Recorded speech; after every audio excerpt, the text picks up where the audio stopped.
আমাদের প্রতিবেশীদের চোখে চোখ রেখে বিএনপি সরকার একটি অকল্পনীয় প্রকল্প হাতে নিয়েছেন, পদ্মা ব্যারেজ।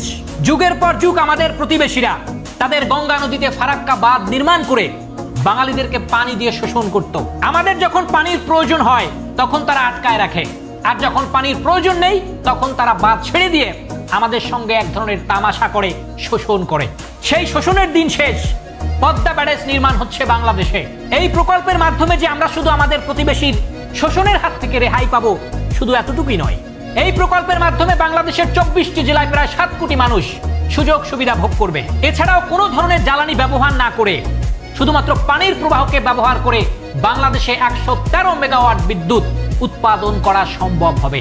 এবং এই প্রকল্প ব্যবহার করে প্রতি বছর বাংলাদেশের অর্থনীতিতে যুক্ত হবে 8,000 কোটি টাকা। এই দূরদর্শী সম্পন্ন প্রকল্পটি বাস্তবায়ন করতে যাচ্ছে বিএনপি সরকার। সুতরাং এতদিন ধরে যারা বিএনপিকে বলতেন ভারতের দালাল, তারা আজকে কোথায়? তাদের তো কোনো বক্তব্য দেখছি না।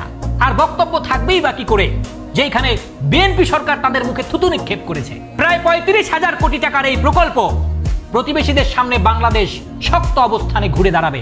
আমরা একটি কথা আগেও বলেছি, এখনো স্পষ্ট করে বলে দিতে চাই, কোন দেশের সঙ্গে আমাদের সম্পর্ক ভালো থাকবে ততক্ষণ, ওই দেশের দ্বারা বাংলাদেশের স্বার্থ রক্ষা হবে যতক্ষণ। কারণ বিএনপির পররাষ্ট্রনীতি হচ্ছে সবার আগে বাংলাদেশ।